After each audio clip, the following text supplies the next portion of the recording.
We sat down at Working Center and started looking at, well, what do we do when we're writing a grant? How would you talk about like writing skills to a group of people? And we realized, wait a minute, you don't start with writing skills. There's a whole other process to start with. So we started with reframing the question. This isn't an exercise in wordsmithing. It's a whole different practice. It comes from knowing who you are as an organization, what kind of work you're trying to do. Like, it's that really deep knowledge about it. So we always look at this not as grant writing, but as a community development process. You're holding a role or doing a task within your organization that's holding the concepts of where your organization is trying to go, and then you're holding that concept with the funder, but then back to the organization. We see it as a really dynamic, integrated role of writing and learning, and then bringing that learning back into the organization. Knowing the people you're serving is probably the most significant thing a grant writer should know, as opposed to writing. Because you can find somebody who can help you wordsmith. You can find somebody who can help you, after you get an idea down, to crunch it down into something else.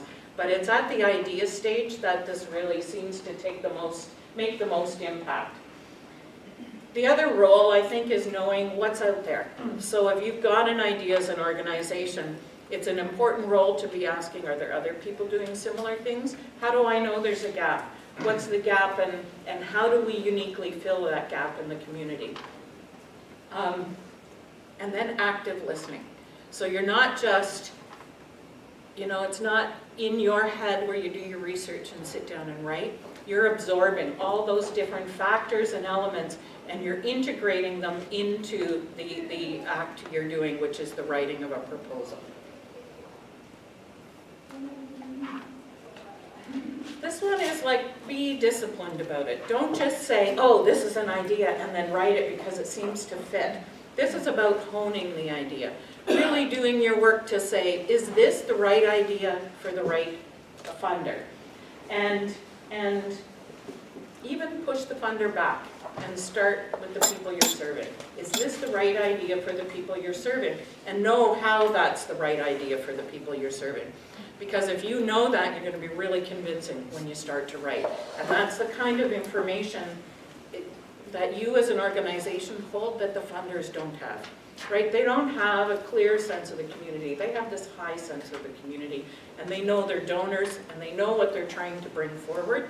But it's you that would hold that role as community knowledge and awareness of what the needs are for the group you serve. And you heard this list of names, right? What a huge number of projects and organizations all doing really interesting and creative things. And how does the funder then hear about that from you pretty clearly? So, you heard that list of grants.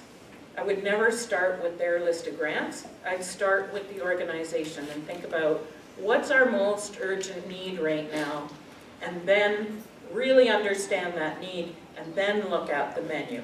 Because if you start from their menu and bring the project into their menu, you're starting from the wrong spot. It's the ground you want to be starting with, the work you're doing, and then you look to see, does it fit?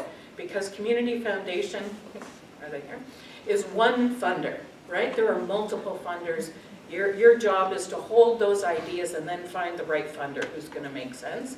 And often we get to this place where we've got a project and who's going to fund it, oh, here's one, and we throw it out there and see if it matches. But this is that, there's a larger community development exercise in the middle. You can modify once you see the funder's needs, and that's probably, if I remember not quite, know the funder is the next step. So this is where you do your research. So you saw the video, you've been to, many of us have, watched the progression where Community Foundation has changed the focus from, the idea of we're organizations in the community competing for some grants. The conversation has shifted to be more about, there's a concept of belonging that as a voice in the community they're trying to hold. So they're not just a funder, they're actually working on community development kind of activities. And if you've ever been at any of the consultation events, the range of people that come to those events, so it's business people and arts people and community people, and when you think about the voice that Community Foundation is trying to hold, that's where you start to say, oh, who are they and what's their goal here and what are they aiming at in this conversation? And it used to be that organizations would go to a funder and the funder would fund the organization. But the role of foundations and the Community Foundation in particular has shifted, I'd say, from that spot. Everybody's done a cover letter and a resume. You look at the job posting and you think, almost everybody? Yeah. So you look at a job posting and you think, how do my skills match the job posting? Anybody kind of knows that how you shape the cover letter, and now we come from an employment range. So I learned a lot of this kind of thinking around that kind of an exercise. The employer wants to know, why do I fit what they're looking for? Not who am I, they don't want to know who I am. They want to know how what I have brings to them the kind of skills and strengths they're looking for in that position. If you do the same thing when you're writing a proposal, you're not telling who you are as an organization and all the great things you're doing. You're answering that funder's particular questions about who they are, what they're trying to bring forward, and then how your project contributes to that conversation.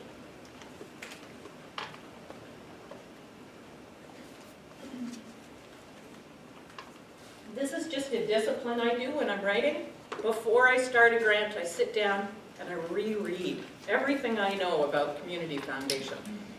I think it through, I dress in the language. So every funder has a different language and has a different priority, so I dress in the language of that funder, and I don't spit those words back. I understand how they communicate and what their language is, and then how what I'm writing will fit into that language and into the culture of that organization. Tempting when you're writing to suddenly shape your project around what the funder wants.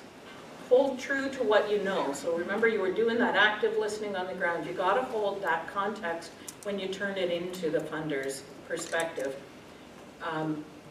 You don't have to agree with the funder. The funder is in conversation with you, and you can hold a conversation that challenges something. I think I'd like to test out this idea. So you hold what you know to be true as you discuss with the funder. You're not there to try to please the funder. You're there to hold a partnership role where you're holding the community context and they're holding the funding context.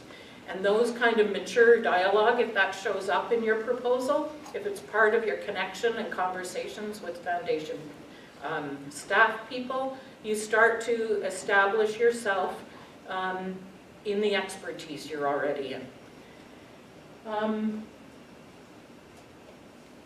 I thought I'd throw out a case study. So this is Shamrose for Syrian culture. The Working Center's been working with folks at Shamrose. So they were interested in supporting people who were new to Canada, the new round of newcomers to our community, and they're trying to think about what's our role. We've been advocating for Syrian culture, trying to help the world to recognize what's going on in Syria, and now we're here in the community and we have to shift our role and our concept. So they've been, this stuff I pulled from their website, right? So this is, they're basically, they've established a support center at the Working Center recently, and they're trying to be a voice with Arabic-speaking people to try to support as they transition into Canada. So they're all about settlement. They're all about, you know, that whole belonging idea where new people will feel like they belong as they come into the community. They have bridging service, settlement service, peer-based approach. So they're saying we're not competing with organizations out there. We think there's a different voice we can bring, which is about being peer, and having settled in Canada, most of the group, we want to just understand now how we can support others in that settlement process. And then they offer an Arabic school to help young children to hold on to their language skills as they immerse in Canada in an English-speaking environment. So that's Shamrose, okay? So that's just the example. And then I played out this idea. What if there were 3 different funders for Shamrose? So They're trying to sustain an on-the-ground office presence to support individuals. And there's maybe 3 different choices that they could pick that I kind of did a quick scan to say where would we go. So let's say Community Foundation, looking at the community grant. Then look at Local Immigration Partnership. Are you aware of the Local Immigration Partnership? Yeah, so they're an umbrella group trying to bring together all the groups that are supporting immigrants in the community and trying to look at employment and support activities. And they have a concept of belonging themselves, a whole section of their work about belonging. And they have received recently funds that came from Community Foundation and donors in the community that the Local Immigration Partnership is trying to share out to the community to support the new Arabic-speaking new Canadians who are here. And then I pulled Johansson Larsen Foundation, and I'll walk you through a little bit of a lens about belonging for each of them. So we heard belonging this morning again.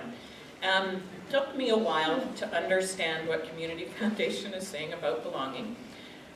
Because when I think about belonging, and Carol and I were chatting in the washroom on our way back in, and she was saying, oh, belonging. So many of the people, Carol from Literacy Group, so many of the people that I work with don't feel like they belong because they don't read and write.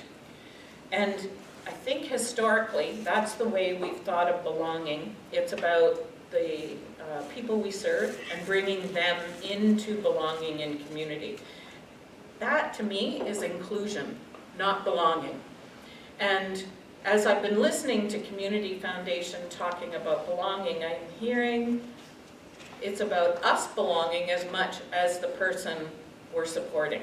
So there's a different concept of belonging out there that's about community engagement, that brings community into belonging. So it's not just about our historic serving lower income or hard to serve or people that are left out in various ways. It's not about just bringing that group in, it's also about all the other community members and how we engage together, how we get really diverse kind of concepts of what belonging means. And Fred, you can correct me at any time if I'm getting off on the wrong track. But as I read belonging in the Community Foundation, it has a different edge than our historical knowledge of belonging. And I think that's a really important concept to understand.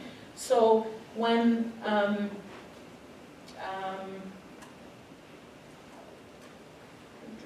so this is just what we find that you've seen before and you'll look at again. Read this piece. We found that people most often reported feeling happy, content, relaxed, included, valued, and excited during a time when they were experiencing a strong sense of belonging. They were generally engaged in activities such as talking, smiling, laughing, helping, playing, and collaborating. You know, that's not about including people who have been left out. It's not the only place where this is not about serving, there's no charitable kind of concept in that, right?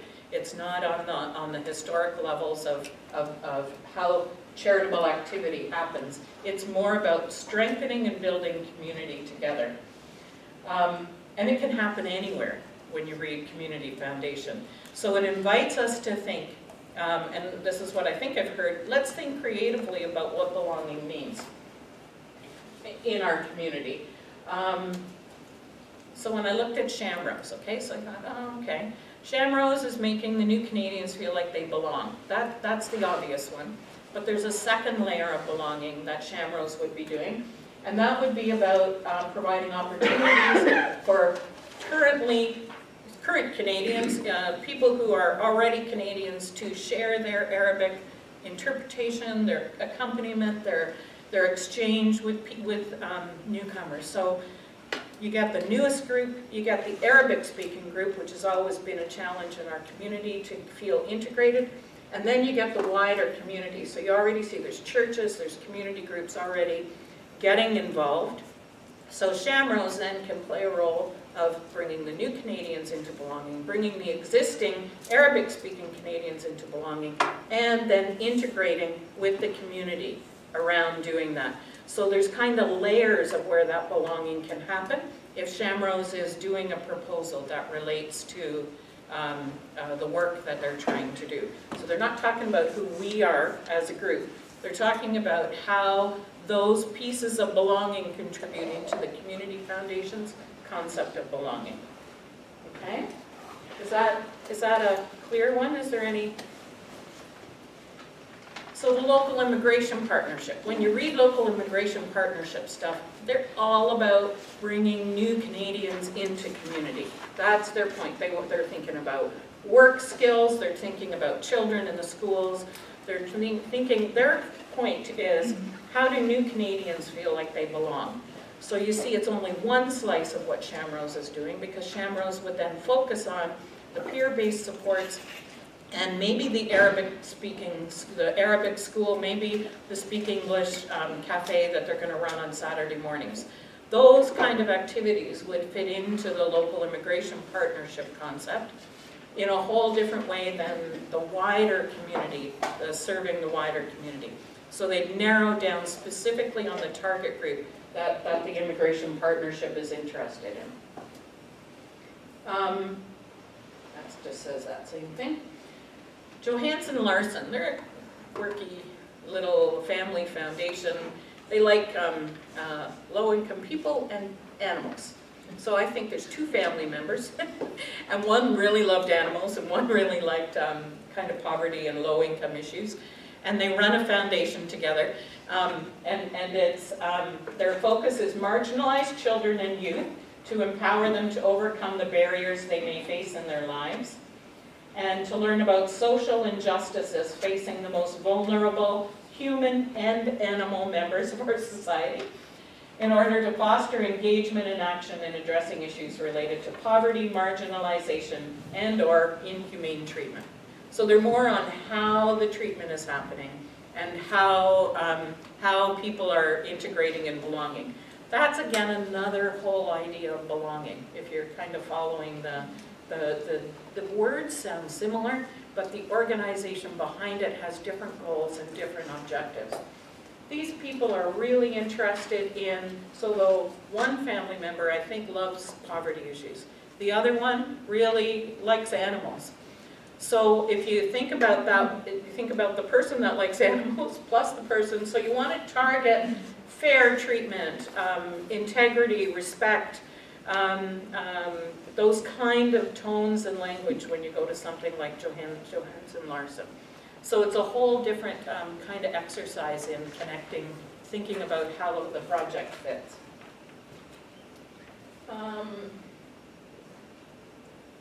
So the one thing I thought in there too, the pride, helping the children build pride in their heritage. So I thought the Arabic school could really build some connection as they think about Johansson Larsen, because then that's about the children feeling like they belong as they grow. And that's, that felt like one that would appeal in the tone of where Johansson Larsen is going. Okay, so pause for a second. Any thoughts or conversation around that whole, like the slicing of belonging?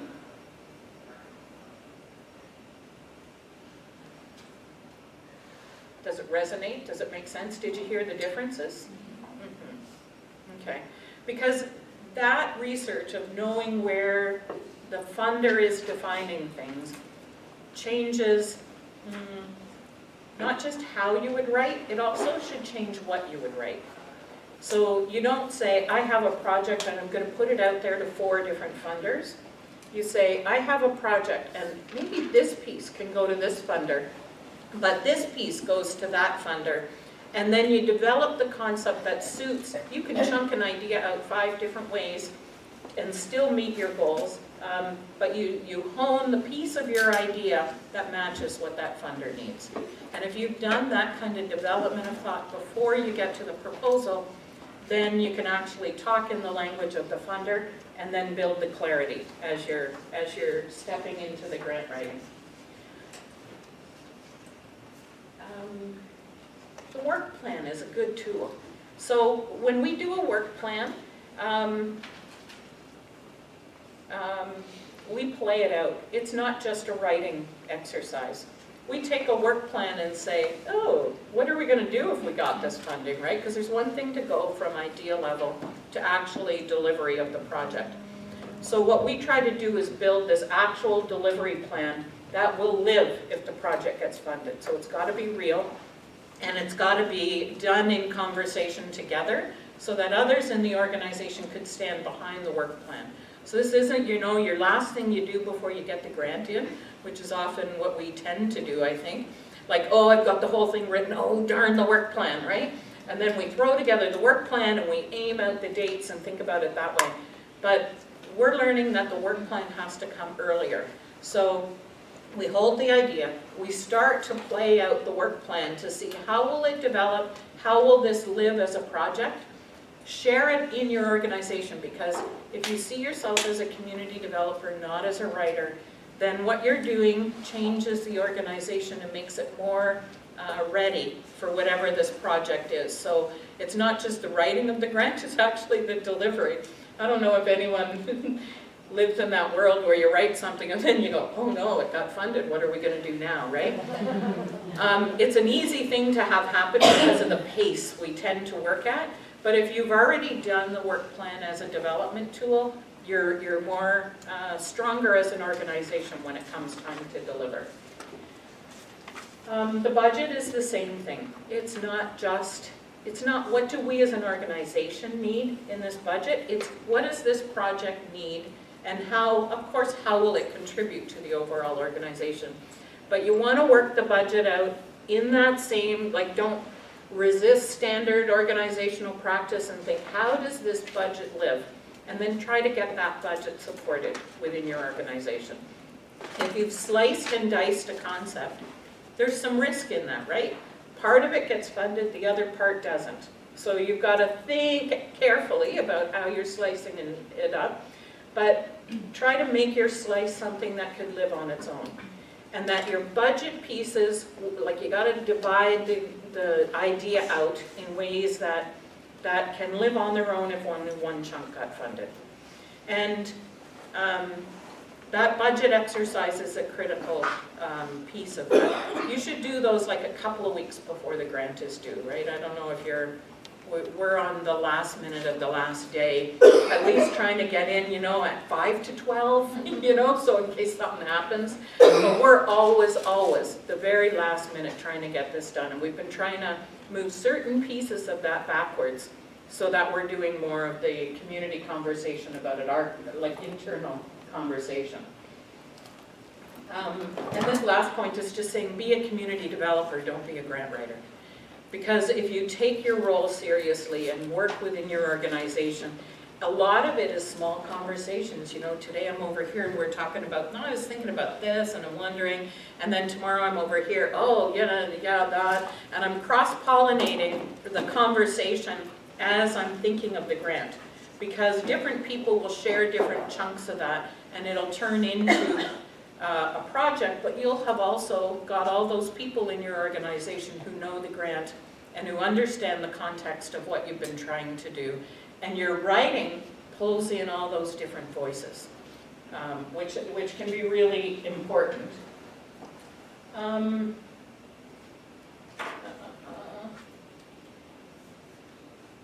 don't know if I have a point about this, but the as you, I'll go here.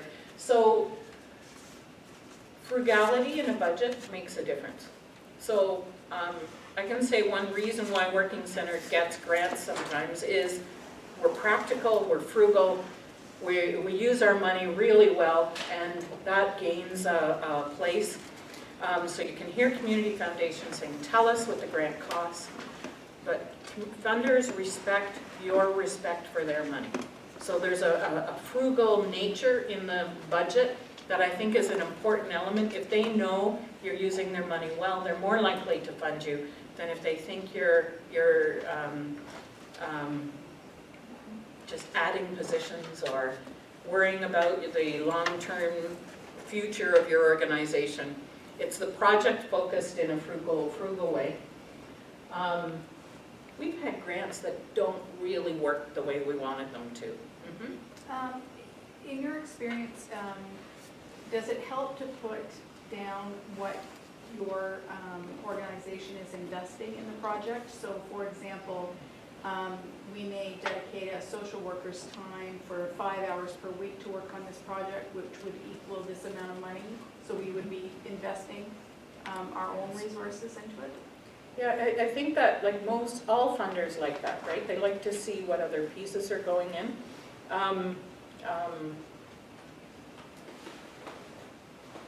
We're not great on that.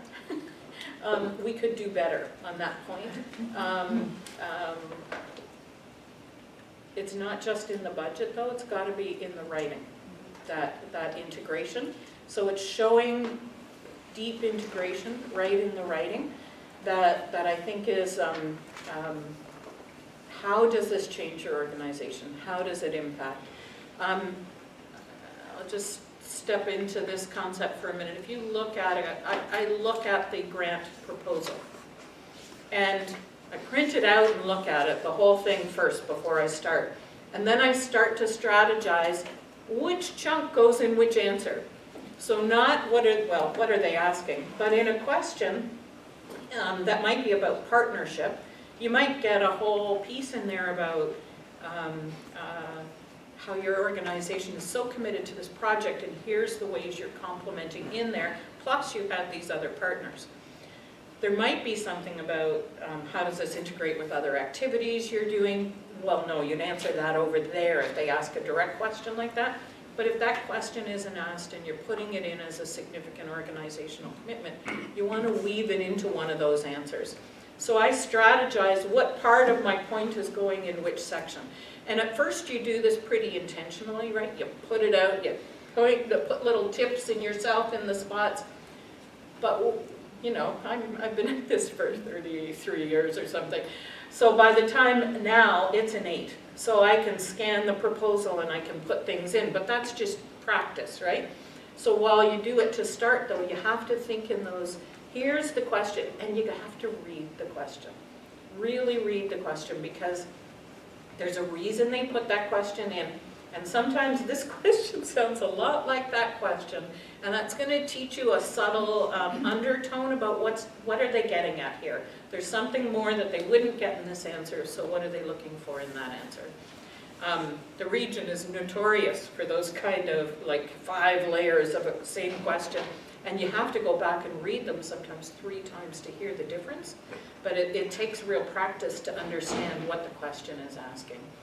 So you get what the question is asking and then bake your answer into it. And, you know, I'm often 100, 200 words over in my first round of answering a question.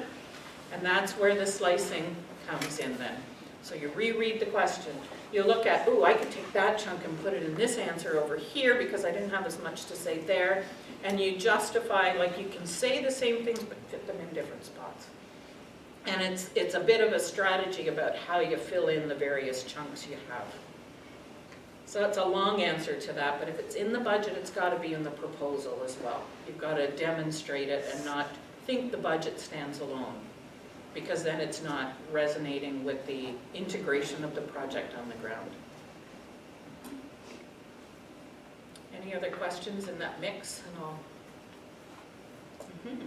I'm kind of struggling with how to word this, but in your first point, so describe only costs that directly support the project objectives. I think we're often hesitant to really let our funders know that it's the people who are going to be driving the project forward, right? And that's really where most of the resources need to go for the project to be successful. Yes. So how do you, and perhaps this is a more appropriate question for funder organizations, but how have you kind of demonstrated that carefully or with some cognizance over the need to demonstrate that this person is directly contributing to the project and it's not just about materials and that sort of thing, if that makes some sense. Yeah, I think you talk about that in your description of the project.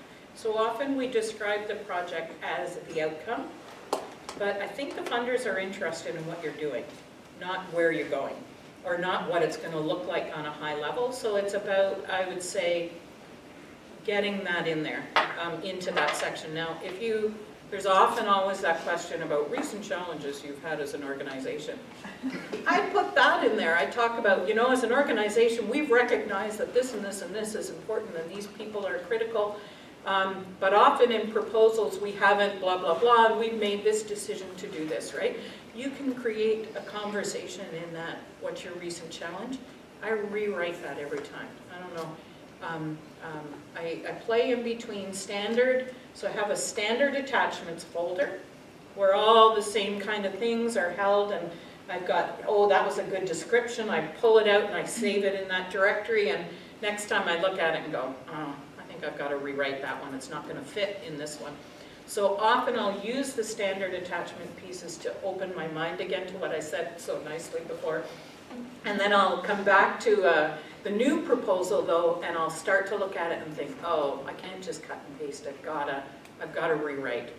So I would use that learning in the organization in a really creative way. It doesn't have to be, oh, we ran this program and it was successful. And I think it's what you're trying to show in that answer is problem solving skills.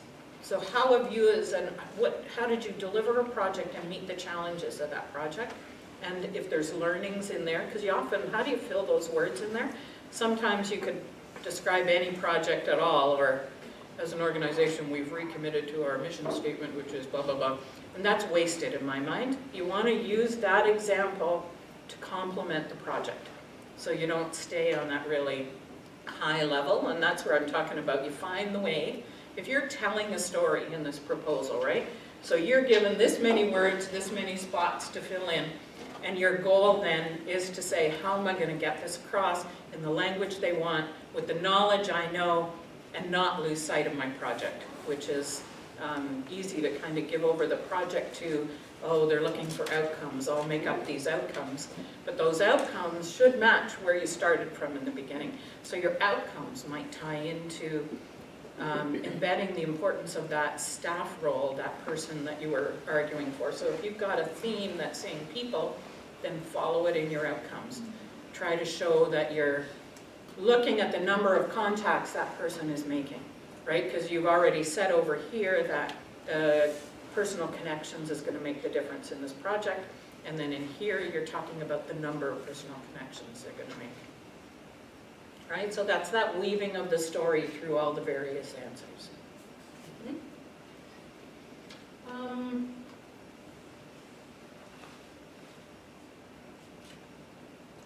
Yeah, qualitative and quantitative outcomes. You got to do a bit of both.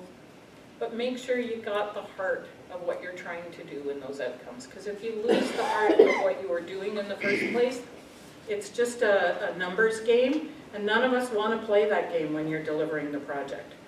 You want something you can live with that's going to make sense. I was chatting with Andrew, who's doing the evaluation thing in the hall, and he was saying, we learned that people support evaluations when it's meaningful to their project.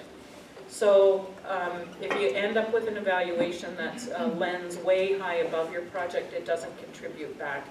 Each project is an active learning. You don't fail if you don't meet everything you said you were going to do when you start the project. You fail if you didn't change while delivering the project. And so if you can demonstrate in your outcomes, this is what we learned, and wow, what a surprise that was. Or this is where we thought we were going and we're partway through, and oh, maybe I better go talk to Community Foundation because we're in a really different spot than when we started. And you have that conversation and you say, does this work? Can we do it? Because this is a partnership, it's not just a proposal. And so you bring those back and back and back and still try to meet those outcomes. And you leave your outcomes wide enough that you're not setting yourself a noose, right? You don't want to get trapped in your own outcomes where you're suddenly running this way to get the project going, and then you trip up because you realize, oh, we didn't count those things, we didn't track them. That's that community development side again. If you promise something in a proposal, you got to set the framework when the proposal gets funded so that you're actually having conversation about the learnings. The outcomes are about your learnings, not about a hoop that you have to jump through. So if you hold them as active learnings and let them contribute back.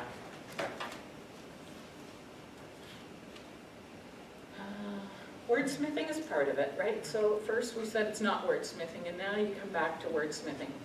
You might be a great community developer. You might just have too many words. If you do, find someone else who can shrink your words down for you. You don't have to be an all-in-one answer. The most important role in grant writing is not the writing.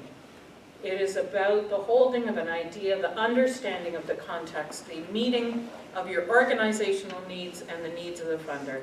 And if you need somebody who's going to edit that a bit for you, that's probably one of the easier jobs. But if they're going to edit it for you, you have to make sure they know why you wrote certain things in a certain way. You're not saying, here, take this away and rewrite it. You're saying, I've got about 100 and too many words. I don't want to change what this is saying, but I need to have fewer words. What I do when I do that, and it does help to be an English major a million years ago, but I write and then I cut. So I chunk a piece out and go, oh, well, that sounded good at the time, but I think I could take it out of there. And then so I do one question at a time, and if there was a piece that was really important in here, I think, can I put it over there somewhere? Can it fit in one of the other answers? So then I've chunked it out. I have to lose that 50-word chunk because I'm not going to wordsmith down 50 words. Then I start to cut out odd words like descriptive words or thes here and there, or try to reword a sentence so it tightens the sentence, and I take the piece I had at the end and put it at the beginning of the sentence so that the message is clearer and more direct. So we build that direct, concrete language right into the answer. So you've got the storytelling lens at the top, but not in the particular answer. In the particular answer, it's pretty disciplined, crunching down if you want to get a complex idea out in the word count. Always keep that objective of the funder in mind when you're cutting the words. Something that might be really important to you as an organization, they don't care about. You can cut those things even though you go, oh, that was nice, but then I'll take it and save it somewhere to use again another time. So you just play in and out, the funder, the proposal, the project, right? So you're moving around all the time. Yeah, I covered that.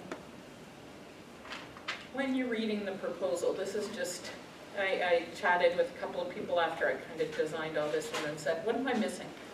And somebody said, fiscal year, calendar year, character count, word count. Nothing is worse than realizing you read word count and it was character count. You got your whole idea down and you blew it because you missed that one difference in the proposal. So really working to read first. Like, don't just jump into a proposal. Make sure you've read the framework as you begin. And don't send it off without saving it. Even if you have to print it because you can't save it and you scan it into your directory, hold on to what you've done. It'll come back in conversation. It'll come back as a funded project. It'll come back as a conversation afterwards about why didn't I get funding? If you don't get funded, do you have the conversation? Hello, can you tell me what was missing in that? What did I do wrong? Or what didn't work in this proposal for you? And you say, oh, okay, and you learn by what the funder can tell you. Not everybody phones the funders and talks about that when it doesn't happen. So that's good, because then otherwise there might be a process or something if everybody called. But most funders are happy to tell you about how it missed, or you might just say, you know, we had so many good ideas. I really like this and this and this about your idea, and what you're listening for is what resonates. It's a long-term process. It's not a grant only. The standard attachments folder, yeah, just rewrite until you've got the right feel for what you're trying to do. Submit it and let go. It may not get funded. That doesn't mean it's not a good idea. You got to keep, look at where's another funder? How do I follow this? What can I do? How do I hold on to this idea? You've done all that work developing the idea. Now how do you hold it? Because you did that community organization piece. And then, if it didn't get funded for some reason, why not? Where did it fail? And then can you change as an organization because it didn't get funded? That's the other question in there. to make sure that you're holding on to that lens. Be loving of ideas, but be pragmatic. You've got to hold your concept, but you've got to change it as you go, and you've got to hold both those pieces. I find most things in life are this and that, right? Oh no, I'm over here now. No, it's got to be over here now. So you've got to allow that change to happen in a dynamic way.